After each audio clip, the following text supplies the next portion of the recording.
Now here he is, he's back from the four corners of the globe. Here's Molly. Okay, thanks, Gavin. Well, it's great to be back, I must say. And over the next couple of weeks, we'll show you an exclusive interview, the first time they've ever been interviewed together. So let's have a look.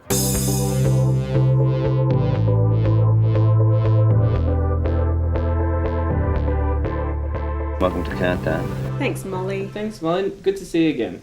I want to ask you some questions, if you don't mind. Absolutely. You're on every magazine, and you make headlines around the world. You sell records and become two of the biggest selling record makers within the world today. Thanks for noticing. No, I know you've sort of covered the subject of where you say you love it, but how did you handle personally that form of intense sort of press? It has been really intense. We were in City North News and on ABC Radio, and we had to get up really early. It's just part of the job, and we have a good sense of humour about things. But some people have had negative opinions of us, and I haven't really read them, but Katrina from Slacks Creek was especially harsh. And we just want to send Katrina some love. Because we think she needs it.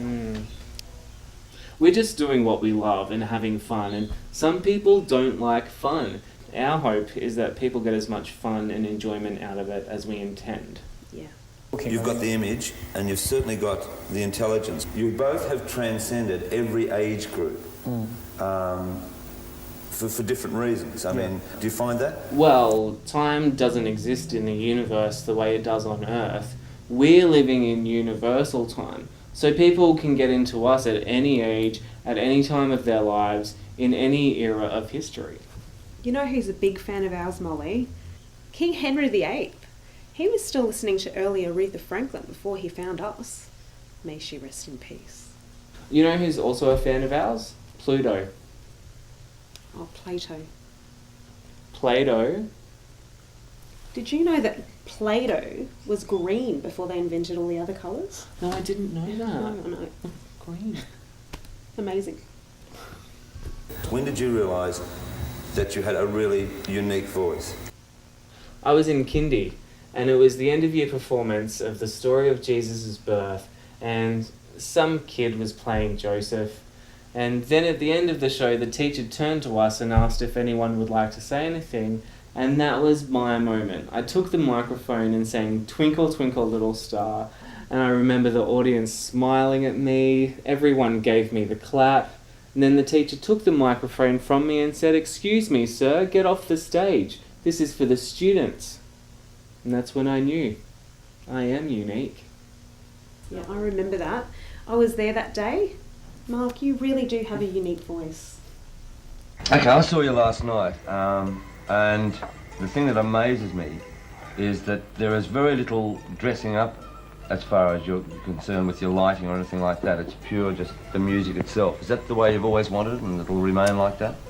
Oh, you might be mistaken, Molly. That was probably a rehearsal that you came to, because we love dressing up. We make music, but creative expression doesn't end there for us. There are so many beautiful colours and patterns and textures. Experimenting with them is our passion. We're thinking about how we can incorporate taste into our live shows as another sensory element, but how do you do that? Do you give everyone a Vegemite sandwich as they're watching? You know, those are things that we need to work out. Yeah. Well, we're very visual, and you can tell that from the video clip of our version of Lovey Brisbane. We love dressing up. Yeah. It's a very good version. It's a very danceable track. Thanks, Molly. Thanks, Molly. And yet the rest of the album is sort of all original stuff. Yes, it's all entirely new music. We call it epic pop. We've both been part of the writing process, so what you get is completely 100% us. Telling the stories of our lives, the good times, the bad times, the fun times, the times to dance, things that we can all relate to. And we have a new single and video coming out soon. And we're really excited about the live shows. Yes. The tracks I've heard, I think, are fantastic. I've got to ask you, are you going to do any more cover versions? Well, not at this stage. We've got so many of our own songs that we're ready to put out. But who knows? Maybe in the future? But meanwhile, they are about to release a new single which is just quite sensational. Now, it's one that grows on you. It is one that I'm sure is going to be a monstrous hit, but wait till you see the film footage on this. It is just quite sensational. Now, I snuck a bit back. I shouldn't be showing you this because it's not released yet, as I say, and this is sort of, and it hasn't even really been edited, but I just had to show you just a little bit of what you're about to see.